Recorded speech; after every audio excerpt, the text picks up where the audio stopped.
Γίνε τόσο καλός που δεν μπορούν να σε αγνοήσουν, είπε ο Steve Martin. Εννοούσε καλό στο περιεχόμενο ή την παρουσίαση. Ιδού η απορία.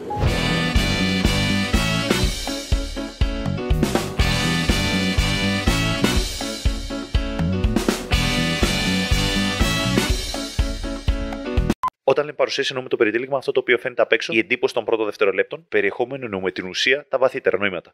Στην αρχή της ζωής μου πίστευα ότι η δύναμη δεν είναι στην παρουσίαση, για την ακρίβεια ότι δεν είναι πουθενά. Και πως όλοι αυτοί που βλέπουμε και είναι στο πάνθεον της προβολής ήταν απλώς οι πρωτοπόροι. Ότι είχαν καλό timing. Η μοίρα ήταν γραμμένη από τη στιγμή που γεννήθηκαν. Ή μήπως κάπου, κάποια στιγμή είχαν καλό marketing. Ζούμε σε συναρπαστικούς καιρούς. Όχι τόσο για τα όσα συμβαίνουν, αλλά για το πώς αντιδράει η ανθρωπότητα. Ο κόσμος μάχεται να αποφύγει τα fake news. Ο κόσμος τα αναζητά ως αλήθεια. Άνθρωποι με κτηνώδη δύναμη στο να πλασάρουν και ογκώδη άγνοια για το τι ξεστομίζουν δημιουργούν ακολούθους. Άλλοι επιστήμονες που έχουν ρίξει χρόνια πάνω στην επιστήμη τους αμφισβητούνται. Όχι από την πλειοψηφία, αλλά από ένα ποσοστό που μάχεται να αυξηθεί και το πετυχαίνει μέχρι να ξεφουσκώσει. Και σε όλα τα παραπάνω αναρωτιέμαι, τι οδηγεί τον κόσμο, τη μάζα, όλη αυτή την περίοδο. Είτε στα ελαφριά, είτε στα βαριά θέματα. Η παρουσίαση ή το περιεχόμενο. Τι τους ερεθίζει, τι τους γαργαλάει. Από τότε που εργαζόμουν στη φιλοξενία, λαϊκιστή μπάρμαν, αναζητούσα να λύσω αυτόν τον γρίφο. Αγχωνόμουν, πιεζόμουν για να βρω τι είναι αυτό που θέλει το κοινό. Αυτό το οποίο θα με κάνει ακαταμάχητο, επειδή θα βρω τη λύση στο ερώτημα. Έρευνα της Microsoft σε Καναδούς καταναλωτές δείχνει ότι η μέση διάρκεια προσοχής τη δεκαετία του 2010 είναι τα 8 δευτερόλεπτα. Αν βλέπεις αυτό το βίντεο εδώ, κάτι συμβαίνει και σε κρατήσαμε παραπάνω. Και ας μην είσαι Καναδός. Σε αυτό το λιβάδι προκλήσεων και περισπασμών που είναι η καθημερινότητά μας, τι είναι αυτό που σε κάνει να δώσεις πάνω από 9 δευτερόλεπτα? Η παρουσίαση ή το περιεχόμενο? Σήμερα δηλώνω επαγγελματίας στον χώρο της παραγωγής media. Πριν ξεκινήσω όμως αυτή την ειδικότητα, στην προηγούμενη που σας ανέφερα, πίστευα ή είχα την ψευδαίσθηση ότι είχα περιεχόμενο, οπότε αποφάσισα να δώσω βάση στην παρουσίασή του. Πέρα από τη διάζωης παρουσίαση, πήρα την απόφαση να ξεκινήσω να κάνω βίντεο για bars στο YouTube ως χόμπι. Και αυτό το μονοπάτι με έφερε στην επαγγελματική θέση του σήμερα. Μετά από 400 uploads, σε 5 χρόνια κατέληξα ότι η καλή παρουσίαση δεν μετράει. Θέλει κάτι ακόμα. Αν συνεχίζετε να μην βγάζετε νόημα ως εδώ, μην ανησυχείτε. Αυτό θα προσπαθήσουμε να το λύσουμε ή έστω να το βάλουμε σε σειρά, παίρνοντας συνεντεύξεις και ακούγοντας απόψεις από ανθρώπους που σκέφτονται, γράφουν, επαγγέλλονται πάνω στην παρουσίαση ή το περιεχόμενο. Τα όπλα μου για να φτάσω στη λύση είναι μία κάρτα ήχου, ένα μικρόφωνο και η κάμερά μου. Και ένα φως, γιατί ποτέ δεν ξέρεις τι συνθήκες μπορεί να συναντήσει εκεί που είσαι στη συνέντευξη. Πρώτο μου βίντεο με τέτοιες αναζητήσεις και θέλω να πάω στα σίγουρα. Ας ξεκινήσω από τους κοντινούς μου και αναγνωρισμένους ανθρώπους. Μια γυναίκα που κρύβεται πίσω από επιτυχίες διασήμων για το πώς να μιλούν, πρώην σοπράνο με 11 χρόνια στη Μόσχα, έχει συνεργαστεί με άτομα όπως ο Μίκης Θοδωράκης, Μπέλα Ρουντένκο, τελευταία κυκλοφόρησε το πρώτο της βιβλίο με τον διακριτικό τίτλο «Η φωνή της επιτυχίας» και αφού τη συναντήσω για πολλωστή φορά, ήρθε η ώρα να τη ρωτήσω. Παρουσίαση ή περιεχόμενο? Αυτό ψάχνουμε. Και τα δύο, Μιχάλη. Και τα δύο παίζουν ρόλο. Η γυναίκα του Καίσαρα δεν αρκεί να είναι τίμια, περιεχόμενο, χρειάζεται και να φαίνεται τίμια, παρουσίαση, από αρχαιοτάτων χρόνων, ρωμαϊκών. Στις μέρες μας λοιπόν, το περιεχόμενο είναι η ουσία, η αξία που δίνει κάποιος.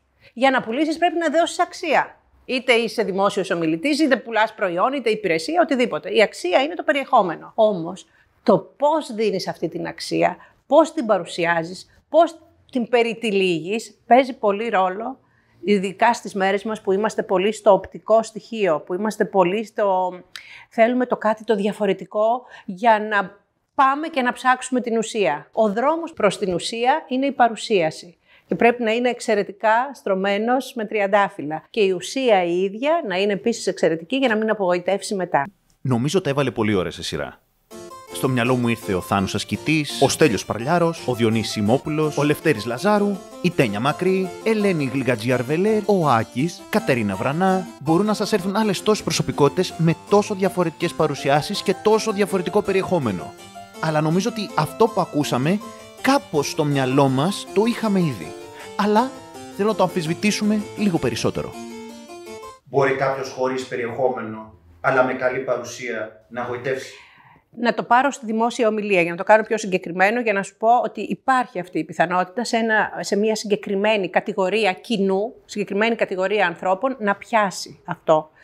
Στους ημιμαθείς, ας πούμε, πάνω στο συγκεκριμένο ζήτημα. Μπορεί να πιάσει, μπορεί να τσιμπήσουν από την παρουσίαση. Να τσιμπήσουν.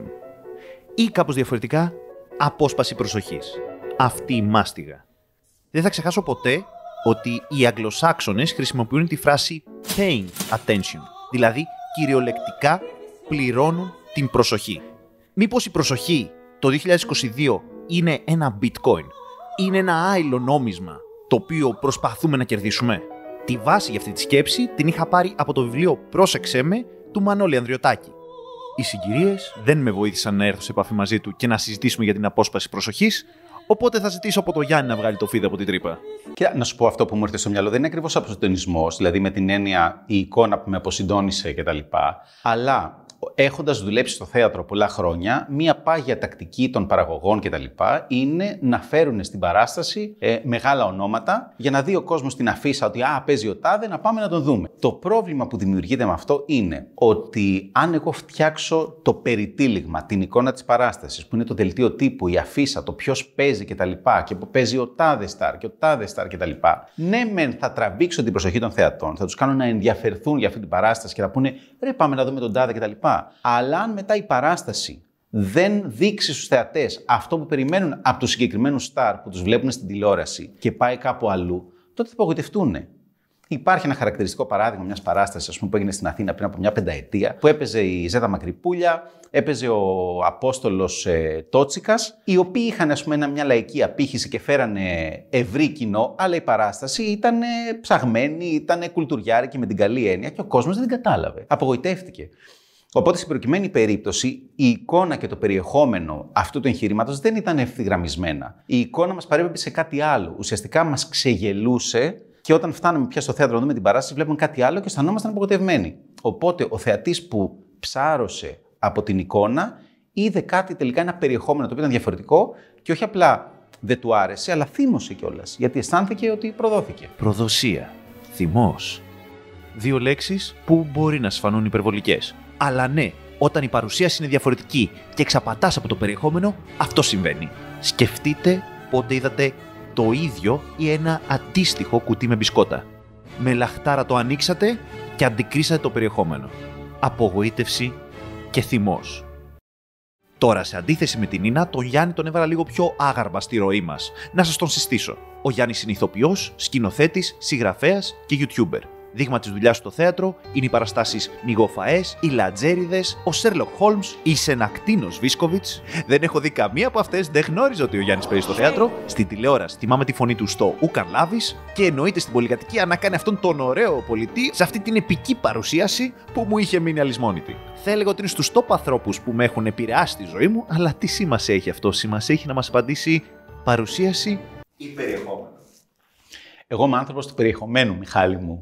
Όπως με ξέρεις. Με ενδιαφέρουν τα νοήματα, με ενδιαφέρει αυτό που λέμε, είτε είναι βίντεο, είτε είναι παράσταση, είτε είναι ταινία, είτε είναι τραγούδι, είτε είναι ποίημα, είτε είναι συζήτηση, να έχει νόημα, να έχει χρησιμότητα αυτό το πράγμα. Να κάνει καλύτερους ανθρώπους, να κάνει τον κόσμο καλύτερο κτλ.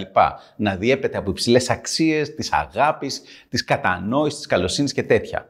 Αλλά στον κόσμο που ζούμε δεν γίνεται να πας ξεβράκωτος μόνο με περιεχόμενο. Πρέπει αυτό το πράγμα να έχει μία εικόνα. Πρέπει κάπως να το περιτυλίξεις. Ένα, ας πούμε, κλασικό παράδειγμα που έχω πληρώσει και πολλές φορές στην καριέρα μου στο θέατρο είναι ότι αν το νόημα δεν το φτιάξεις ωραία, ας πούμε, δεν το κρύψεις κάτω από το έργο, κάτω από τους χαρακτήρες, κάτω από το χιούμορ κτλ. Και αρχίζει και φαίνεται, αυτό που κάνεις θα είναι διδακτικό, όπως λέμε. Θα αποκαλυφθεί το μήνυμα και θα είναι σαν να κάνεις στο θεατή, εγώ πιστεύω ότι πρέπει να κάνεις αυτό και ο θεατής θα σου πει, εγώ δεν θέλω. Οπότε πρέπει αυτό το πράγμα κάπως να το φτιάξεις ώστε να το ανακαλύψει μόνος του ο θεατής. Να το ψάξει να το βρει μόνος του. Γι' αυτό αλλιώς θα βγαίναμε στην παράσταση, δεν θα παίζαμε τον Άμλετ, θα βγαίναμε και θα λέγαμε ότι η ζωή δεν έχει νόημα και νόημα έχει αυτό και αυτό και αυτό. Και κανείς δεν θα ενδιαφερόταν. Οπότε κάπως η τέχνη, το μυστικό της τέχνης είναι στο συνδυασμό περιεχομένου και εικόνας. Εκεί πιστεύω ότι κρύβεται η υψηλή τέχνη. Η σωστή αναλογία θα δώσει την επιτυχία. Εκεί είναι η υψηλή τέχνη. Τι μου θύμισες τώρα, ρε Γιάννη, παλιά μου τεχνικό σκηνό. Η σωστή αναλογία φέρνει την επιτυχία σε ένα κοκτέιλ. Το κάνει έργο τέχνης. Ή και όχι. Κατά την άποψή μου, τα δεδομένα που καθορίζουν την επιτυχία σε ένα κοκτέιλ είναι πολύ πιο ξεκάθαρα. Πωλήσεις και διαχρονικότητα. Χαρακτηριστικό παράδειγμα το δημιούργημα του Douglas Ankrach. Ο αστικός μύθος λέει ότι ο αείμνηστος Douglas Ankrach σέρβιρε στο Townhouse Bar του Λονδίνου ένα κοκτέιλ με passion fruit, βανίλια σιρόπι και βανίλια βότκα. Το όνομά του Maverick Martini και στις πωλήσεις πήγαινε κυριολεκτικά άπατο. Μέχρι το 2002, που ήρθε το πλήρωμα του χρόνου και μια έμπνευση της στιγμής και ο Douglas Ankrach του άλλαξε όνομα. Το ονόμασε Porn Star Martini. Το 2019 καταγράφτηκε ως το νούμερο 1 σε πωλήσεις κοκτέιλ στη Μεγάλη Βρετανία, που αντιστοιχεί σε πάνω από 85 εκατομμύρια λίρες. Οπότε με πολλά παρόμοια παραδείγματα και καθαρά βιωματική άποψη επί του θέματος, θα σας έλεγα ότι στο ποτό και τη διασκέδαση την επιτυχία την φέρνει η εμφάνιση. Ο κόσμος θέλει να ψυχαγωγηθεί. Δεν τον νοιάζει τόσο το περιεχόμενο. Αλλά επειδή μια δεκαετία πίσω από τα μπαρ είναι αρκετή για να παρατηρήσεις, αλλά ίσως να μην προλάβεις να φιλοσοφήσεις, πάμε σε έναν άνθρωπο που έχει πολλά περισσότερα χρόνια στο παλμαρέ του. Ξαβιέ Μισαηλίδης. Ο serial hitter της κοκτέιλ σκηνής στην Ελλάδα, ο άνθρωπος πίσω από τα Holy Spirit, το Mai Tai, με μια σοβαρή κληρονομιά στην πλάτη του από τα ελληνικά μπαρ, ιδιοκτήτης μαγαζιού στο Μαϊάμι, πρωταγωνιστή σε μία από τις top σκηνές στο Ροκζούκ, είχα την τύχη να συνεργαστούμε σε 2 ταξίδια του και είμαι σίγουρος ότι έχω την οικειότητα και αυτό στην πάσα ειλικρίνεια να μου απαντήσει στην ερώτηση περιεχόμενο ή παρουσίαση. Νομίζω πρέπει να ξεκινήσουμε λίγο ανάποδα για να καταλήξουμε εκεί. Για πες. Είναι και τα δύο μαζί κατά κάποιο τρόπο, αλλά τελικά καταλήγουμε πάντα στο περιεχόμενο. Και στη νύχτα και στη διασκέδαση. Κυρίως στη νύχτα και στη διασκέδαση. Αλλιώς δεν έχει πορεία. Να μιλήσουμε για ένα μπαρ, ας πούμε, ένα τυχαίο μπαρ, ένα όποιο μπαρ. Ένα όποιο μπαρ δεν είναι η τύχη όμως, έτσι, που είναι η παρουσίαση και μια ωραία ταμπέλα, μια ωραία τέντα, μια ωραία καρέκλα, είναι το περιεχόμενο. Δηλαδή οι άνθρωποι, τα ποτά που σερβίρεις, το ambience, ρε παιδί μου, μέσα. Εγώ είμαι υπέρ του περιεχομένου. Απλά δυστυχώς χρειάζεται και μία κάποια παρουσίαση. Ειδικά τώρα με Instagram και τα λοιπά, που παλιά θυμάσαι, έβγαινες και δεν είχες τίποτα, δεν είχες καν κινητό. Έβγαινες και ήξερες, θα πάω εκεί και θα βρω τον Νίκο, τον Γιώργο, τον Τάκη. Δεν περίμενες να δεις ποιος κάνει check-in, ας πούμε, και αν το μαγαζί αυτό. Α, πολύ ωραία καρέκλα, θα πάω. Α, πολύ ωραία φυτά, θα πάω. Πολύ ωραία φώτα, θα πάω. Πόσοι μιλάνε, ας πούμε, για αυτό και πόσοι μιλάνε, αυτό το μαγαζί έχει πολύ ωραία μουσική. Που είναι περιεχόμενο. Έχει πολύ ωραία ποτά. Που είναι περιεχόμενο. Τα παιδιά μέσα είναι πάρα πολύ ευγενικά και γνώστες, είναι τέλειοι, περνάμε καλά, είμαστε φίλοι. Περιεχόμενο. Η μάζα δηλαδή κινείται από την παρουσίαση. Αλλά τελικά είμαι σίγουρος ότι 100% θα καταλήξουν στο περιεχόμενο. Δηλαδή θα πας, θα ξαναπάς, θα δεις παρουσίαση εδώ, παρουσίαση εκεί, παρουσίαση παραπέρα, αλλά εν τέλει το στέκι σου θα είναι το περιεχόμενο. Πόσο δίκιο έχει τελικά. Αν και παρατηρώ ότι η μάζα δεν έχει τα αντανακλαστικά ώστε να μπορέσει να εστιάσει το περιεχόμενο. Ως ζώα είμαστε οπτικά όντα. Άρα, ωραίες εικόνες μας μαγεύουν. Και σε συνδυασμό με την ανάγκη του Homo sapiens στο ανήκειν, δεν είμαστε συγκεντρωμένοι να αναζητήσουμε το ξόρκο. Η απόλαυση μας οδηγεί σε μια ελαφρότητα και στις εύκολες λύσεις. Νομίζω δεν είναι θέμα ελαφρότητας, είναι θέμα κοινωνικό. Δηλαδή, παρουσίαση για μένα στα μάτια μου ξεκινάει από μια διαφήμιση στην τηλεόραση. Α, αυτό είναι πολύ ωραίο, θα το δοκιμάσω. Δηλαδή, το πρώτο πράγμα που σε ενδιαφέρει δεν είναι το περιεχόμενο, γιατί μπορεί να δω κάποια πατατάκια καινούρια, να έχουν τέλειο, μαύρο, σακουλάκι, πολύ τριγκαδόρικο, και με το που τα ανοίξεις, μούφα, πάντα 5 ευρώ. Υπάρχουν πατατάκια με 5 ευρώ. Πλέον. Εγώ με τις γενιές του Τσακίρη, ας πούμε, που δεν σε νοιάζε, ήξερες σε ό,τι σακουλάκι, ρε φίλε, να είναι και χύμα να το δω. Άμα αυτό το πατατάκι θέλω, γιατί με νοιάζει το περιεχόμενο. Μα τι πράγμα κι αυτό με τα πατατάκια, να αναζητάς το περιεχόμενο μέχρι και σε αυτά, αλλά τελικά καταλήγουν να είναι το παγκόσμιο συνώνυμο του κενού και της μη ρεαλιστικής παρουσίασης. Ελάτε τώρα, πότε φάνηκαν τα πατατάκια με τέτοια υφή περιτυλίγματος? Μήπως θα έπρεπε να δημιουργηθούν παγκόσμια όρια ηθικής στο περιτύλιγμα? Οι εταιρείες θεωρείται στοχεύουν περισσότερο στο περιεχόμενο ή την παρουσίαση? Οι εταιρείες είναι ξεκάθαρα παρουσίαση. Και εγώ είμαι και μια γενιά που το έζησε αυτό. Δηλαδή πηγαίναμε πολλά ταξίδια, πολύ προβολή. Εδώ να εξηγήσουμε μια λεπτομέρεια. Οι εταιρείες ποτού τη δεκαετία του 2000 προσέφεραν εμπειρίες μεταφρασμένες σε ταξίδια τόσα πολλά που θα ζήλευαν και οι πιο ταξιδεμένοι. Καθαρά παρουσίαση. Δεν τους ένοιαζε το περιεχόμενο τόσο πολύ. Ξέρανε όμως ότι εμείς έχουμε περιεχόμενο. Κατάλαβες τώρα ποιο είναι το αντιφατικό? Δηλαδή, αυτά τα δύο και πάνε μαζί και δεν πάνε. Περιεχόμενο και παρουσίαση. Αυτά τα δύο πάνε μαζί και δεν πάνε. Μήπως εδώ, Ξαβιέ, αναφέρεται σε μια ακατανίκητη ανάγκη για πάντρεμα παρουσίαση με το περιεχόμενο? Η μανία να ταιριάξουμε το γοβάκι της ταχτοπούτας σε ένα πόδι που δεν ταιριάζει. Αυτό μου φέρνει ένα τελευταίο παράδειγμα από τα ελληνικά μπαρ. Δεν θα ξεχάσουμε ποτέ, όσοι δουλέψαμε στις μπάρες στη δεκαετία του 2000, την αστραπία διάδοση του Cosmopolitan μέσα από το Sex and the City, ακόμα και στην Ελλάδα.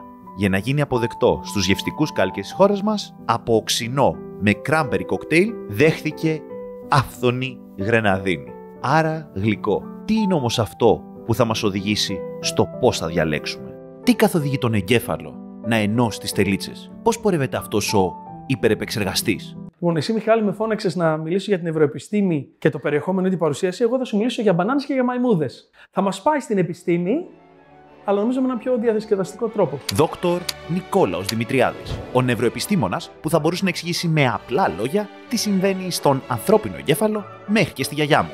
Να είναι καλά το timing της ζωής, συναντηθήκαμε πρώτη φορά διαζώσεις σε συνέντευξη που του πήρε η Νίνα και ομολογώ ότι οι πληροφορίες του ήταν από άλλο κόσμο. Τελευταία, δημοσίευσε το βιβλίο Νευροεπιστήμη και Ηγεσία και δεν ξέρω αν συμφέρει έναν επιστήμονα που μελετά τον ανθρώπινο εγκέφαλο να δίνει mind-blowing πληροφορίες. Οπότε, Νίκο, ο εγκέφαλος πώς φτάνει στην επιλογή περί τύλιγμα ή ουσία? Είδα ότι χρησιμοποίησες τον αγγλικό όρο pay attention. Πληρώνουμε την προσοχή μας και πολύ σωστά το είπες ότι η προσοχή είναι μια πολύτιμη και ακριβή διαδικασία του εγκεφάλου. Ο εγκέφαλος ξοδεύει πολλή ενέργεια έτσι ώστε να επενδύσει στη προσοχή μας. Γιατί πρέπει πραγματικά να επικεντρωθούμε σε αυτό που μας λέει ο εγκέφαλός μας, σε αυτό που γίνεται μπροστά μας, έτσι ώστε να μπορέσουμε να αντιδράσουμε στην κατάσταση που βρισκόμαστε με βάση του τι ζητάει την προσοχή μας. Σωστά? Άρα, ξοδεύουμε ενέργεια. Όμως υπάρχει και ένα άλλο χαρακτηριστικό της προσοχής. Δεν είναι μόνο ακριβή και πολύτιμη η προσοχή. Έχει και μεγάλο ρίσκο. Σκέψου λίγο τι θα γίνει αν προσέχεις κάτι και δεν προσέχεις κάτι άλλο. Δυστυχώς ή ευτυχώς η προσοχή είναι κάτι στο οποίο δεν μπορούμε να την μοιράσουμε σε πολλά πράγματα κάθε στιγμή.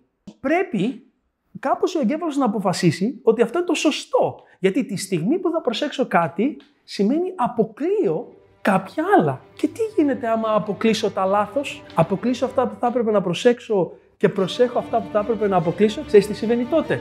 Η αλήθεια είναι πως δεν θέλω να φανταστώ. Αλλά για όσους δεν το έπιασαν,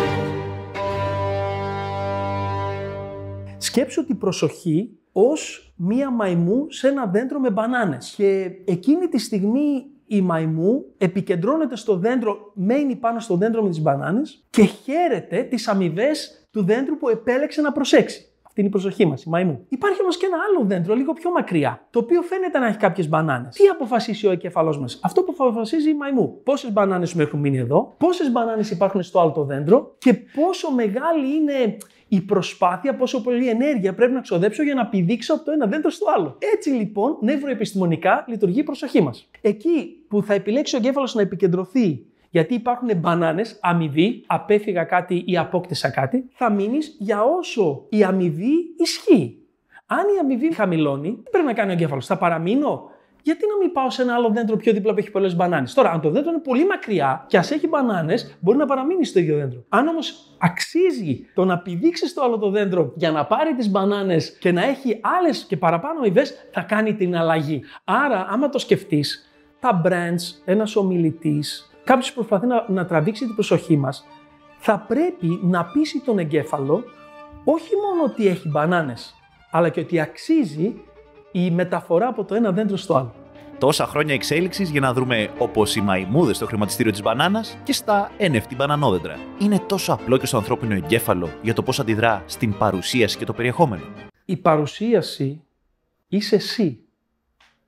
Το περιεχόμενο είσαι εσύ. Φυσικά και πιστεύω ότι αν έχεις μια εταιρική παρουσίαση με 10 γραφήματα και 3 to-do list στο τέλος, μπορείς να βγεις και να μιλήσεις ενώ κοιτάς στο ταβάνι ή πρέπει να σε κοιτάω στα μάτια. Φυσικά, κάνει διαφορά. Αλλά δεν είναι αυτό που θα τραβήξει το είναι των άλλων στο είναι το δικό σου. Και εδώ είναι μια άλλη έννοια της νευροεπιστήμης. Που θα κάνει τον εγκέφαλό μου να συγχρονιστεί με το δικό σου. Πρόσεχε, πολύ σημαντικό.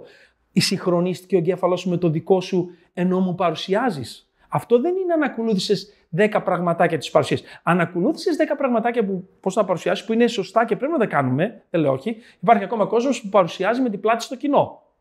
Όταν κάνω τα σωστά πράγματα με το πώς σου στέλνω μηνύματα, τα τεχνικά, ας τα πούμε τεχνικά πράγματα, τότε ξέρεις τι πετυχαίνω? Να συγχρονιστούν τα δικά σου κομμάτια του εγκεφάλου των αισθήσεων, τα αισθητηριακά, αυτά που λαμβάνουν την πληροφορία, το αυτί, τα μάτια, με τα δικά μου που στέλνουν. Δηλαδή υπάρχει ένα συγχρονισμός, το πώς δημιουργώ ήχο και μηνύματα και εσύ ότι τα ακούς και τα βλέπεις και τα λαμβάνεις. Σωστά? Δεν συγχρονιστήκαμε συναισθηματικά όμως.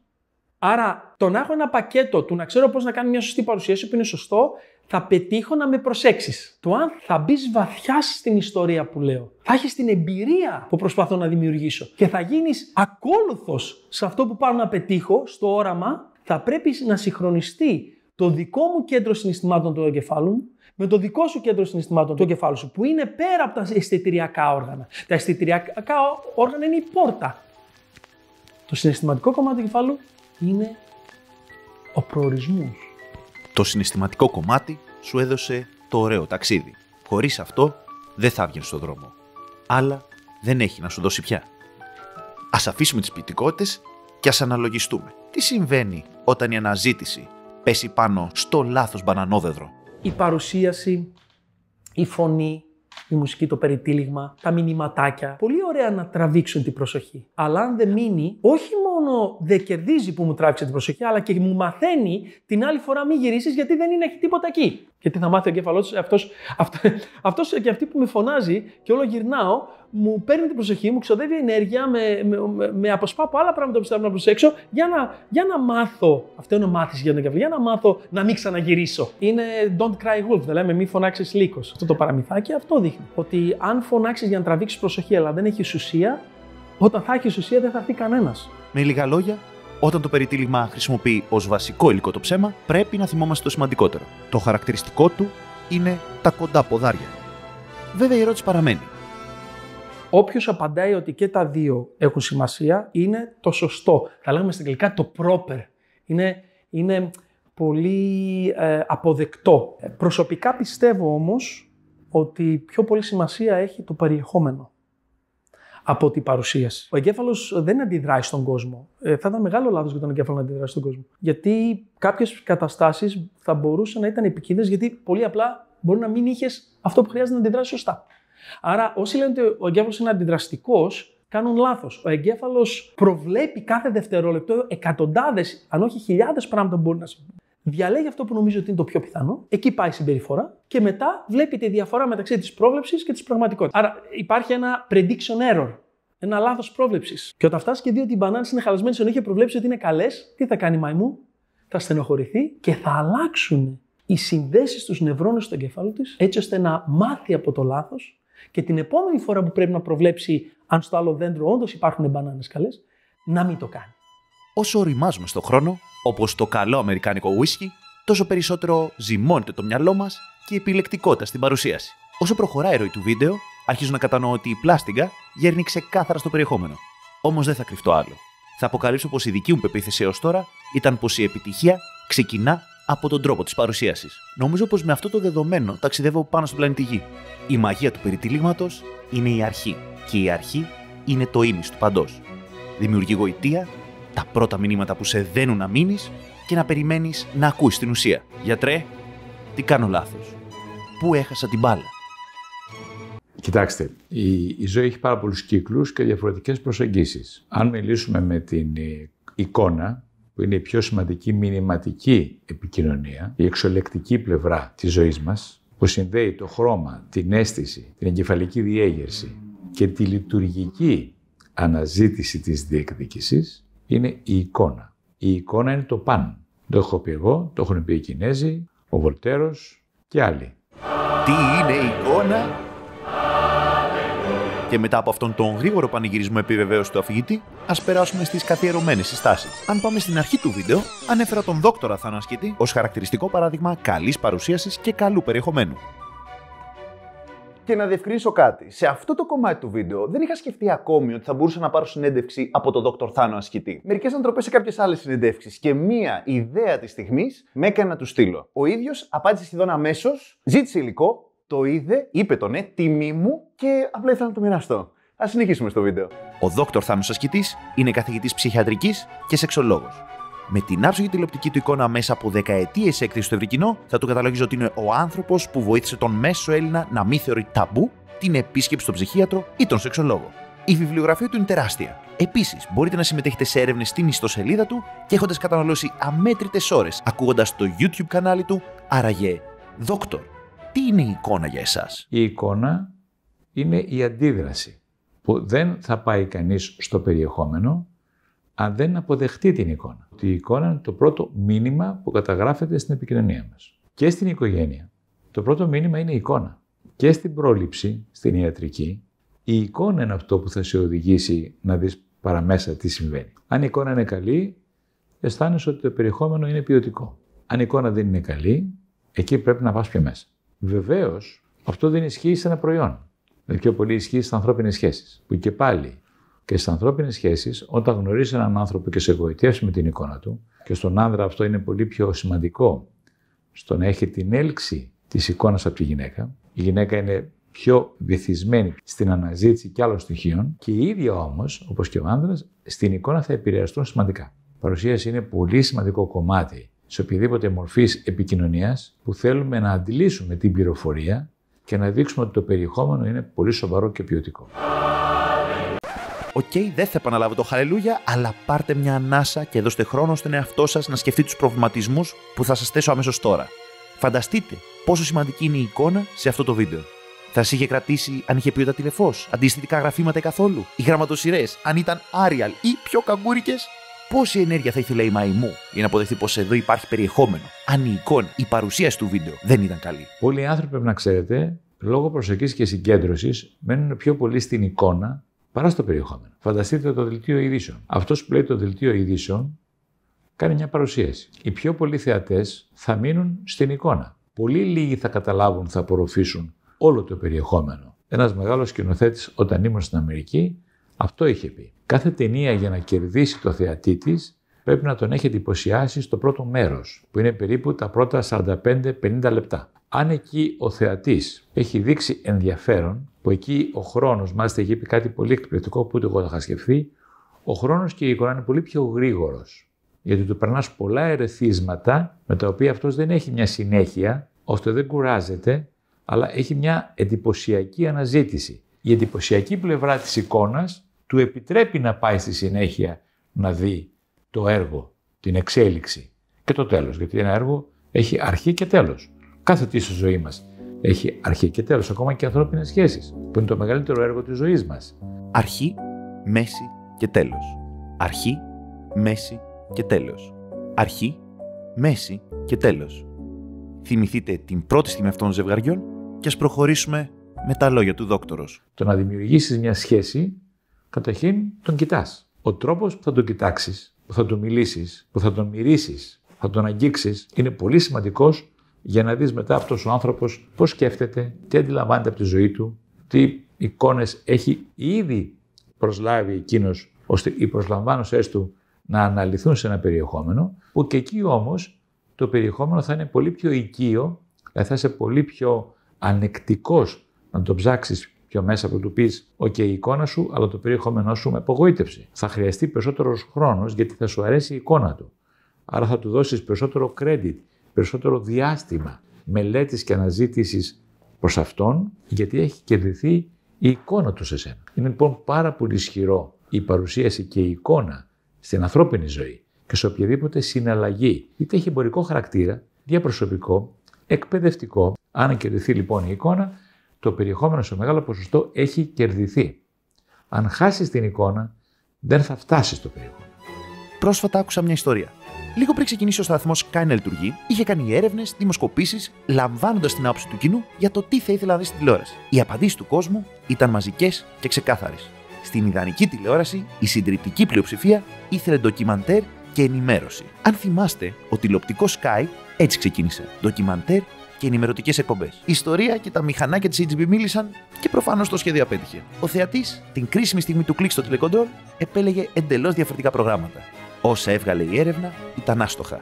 Η μάζα ήθελε ψυχαγωγικές σειρές, reality, γενικά μια εύκολη κατανάλωση. Όμως γιατί εκεί στο μακρινό 2005 έδωσαν στις έρευνες αυτές τις απαντήσεις? Η λάθος πληροφορία δόθηκε συνειδητά ή ασυνείδητα? Μήπως, όπως και με το Cosmopolitan, μερικές φορές κοροϊδεύουμε εμείς οι ίδιοι τον εαυτό μας? Μήπως άθελά μας ακυρώνουμε το περιεχόμενο που νομίζουμε ότι θέλουμε?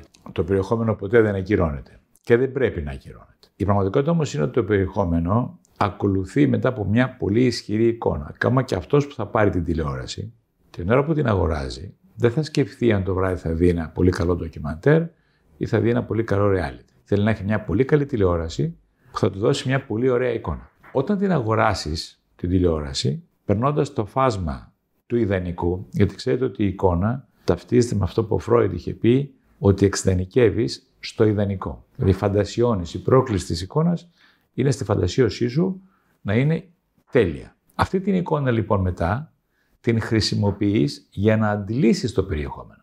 Αν δεν σου αρέσει η τηλεόραση, δεν θα την αγοράσεις ποτέ. Άρα δεν θα δεις ποτέ το περιεχόμενο.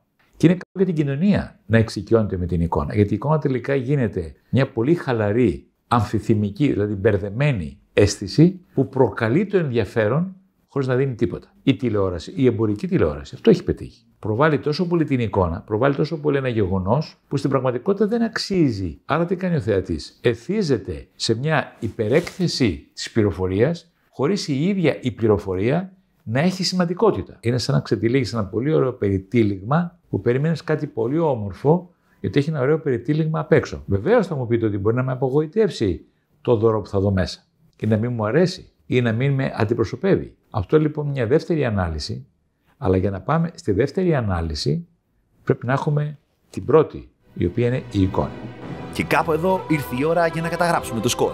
Το παρουσίαση περιεχόμενο θα γίνει για λίγο παρουσίαση versus περιεχόμενο. Ο δόκτωρας Κιτής ήταν ξεκάθαρος δις. Οπότε πρώτος πόντος στην παρουσίαση. Οι υπόλοιποι. Έχεις ένα πόντο να δώσεις. Στο περιεχόμενο ή στην παρουσίαση? Ο πόντος πάει στο περιεχόμενο. Από μένα, το δωδεκάρι πάει στο περιεχόμενο. Γιάννης Ρακατσάνης και πόντος για το περιεχόμενο. Ποιος έχει σειρά? Έχεις έναν πόντο να δώσεις. Περιεχόμενο ή παρουσίαση? Για την επικοινωνία, για την ομιλία, 12,5 πόντους παίρνει το πώς το λες και έναν πόντο το τι λες. 12,5 προς 1 ως το πιο ισχυρό. Σύμφωνα με το European Journal of Psychology. Νίνα Καλούτσα και πόντος για την παρουσίαση. Επόμενος. Ξεκάθαρα περιεχόμενο, αλλά ξαναλέω, δυστυχώς, έτσι όπως είναι δομημένη η κοινωνία σήμερα, όλα ξεκινάνε από την παρουσίαση. Και το βλέπεις δηλαδή on every aspect. Αλλά επειδή θεωρώ ότι οι περισσότεροι είναι σκεπτόμενα όντα εκεί έξω, πάντα θα καταλήγουν στο περιεχόμενο. Γιατί δεν θες να απογοητεύεσαι καταρχήν, ούτε να πετάς τα χρήματά σου, ούτε να χαλάει η διάθεσή σου. Άρα αναγκαστικά θα πας στο περιεχόμενο. Πόντος για το περιεχόμενο από τον Ξαβιέ Μισαηλίδη και τελευταία βολή στον δόκτορα Δημητριάδη. Πού θα σκοράρει? Δεν νομίζω ότι σε ένα επίπεδο εξειδίκευσης, πάθους και οράματος και μετά, ότι η παρουσίαση και το περιεχόμενο είναι διαφορετικά πράγματα.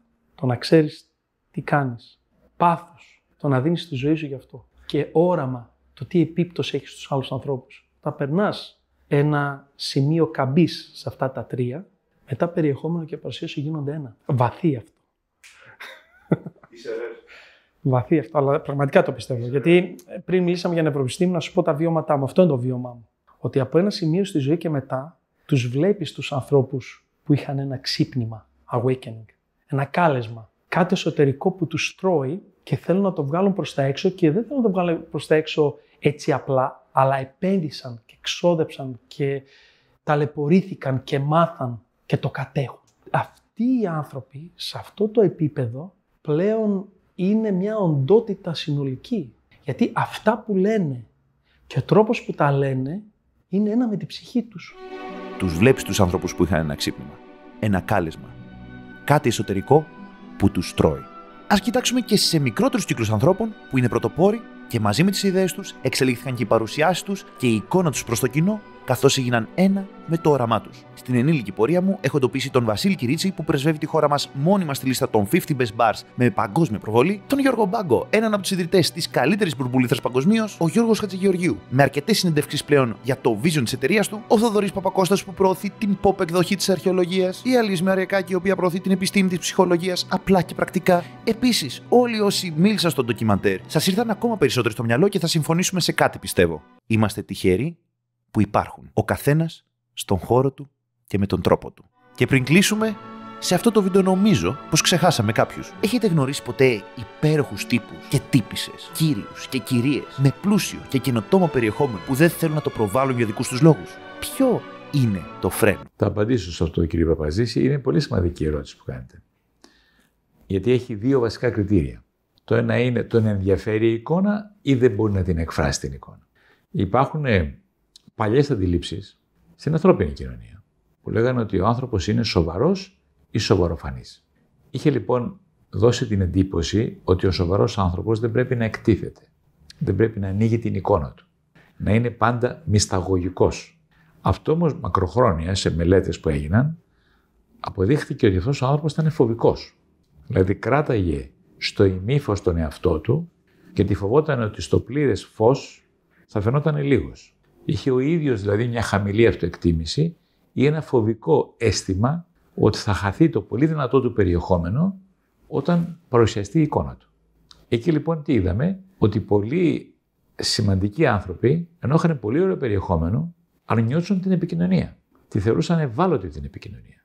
Ή τη θεωρούσαν ως απομυθοποιητική, ότι απομυθοποιείσαι μέσα στην εικόνα. Γιατί η προβολή πάντα έχει το φόβο της απομυθοποίησης του περιεχομένου. Δηλαδή όταν υπερβάλλεις ένα προϊόν, είναι αλήθεια ότι το μειώνεις.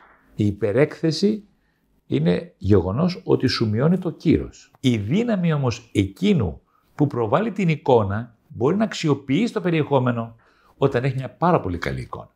Και αυτό είπα τότε στην ελληνική ψυχιατρική εταιρεία, όταν με ρώτησαν γιατί μιλάς στην τηλεόραση για την ψυχιατρική και τη σεξουαλικότητα, που είναι ένα θέμα ιδιαίτερο στο γραφείο σου. Ναι, μα δεν μιλάω για τους ασθενείς μου στην τηλεόραση. Στην τηλεόραση όμως τι φύγω, διαμέσου της εικόνας φέρω το περιεχόμενο. Ποιο είναι το περιεχόμενο? Η σεξουαλική ζωή είναι δικαίωμα του κάθε ανθρώπου. Είναι αίσθημα αναγνώρισης της ωριμότητάς σου. Είναι μήνυμα έκφρασης της σύνδεσής σου με έναν άνθρωπο. Αυτό είναι το περιεχόμενο. Η εικόνα ποιος είναι? Ο γιατρός που μιλάει. Αν ο γιατρός βγει με ένα φανελάκι ή βγει με ένα slip και πει αυτά τα πράγματα, δεν θα είναι γιατρός. Θα είναι μάλλον άρρωστος. Η εικόνα λοιπόν του γιατρού, η εικόνα εκείνου που θέλει να περάσει ένα μήνυμα, πρέπει να είναι πιστική, οργανωμένη, δεκτική, απορροφήσιμη και κυρίως δυναμική.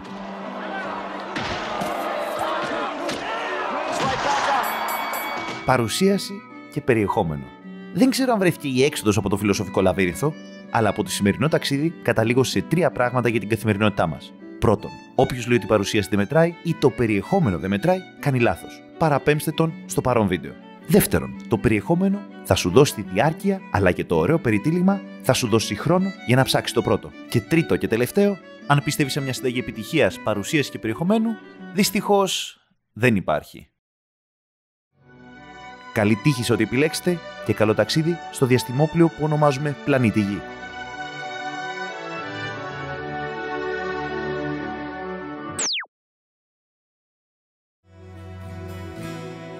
If I could see it, then I can do it. If I just believe it, there's nothing to it. I believe I can fly. I believe I can touch the sky. Think about it every night and day. Spread my wings and fly away. I believe I can soar. See me running through that open door. I believe I can fly. I believe I can fly. I believe I can fly.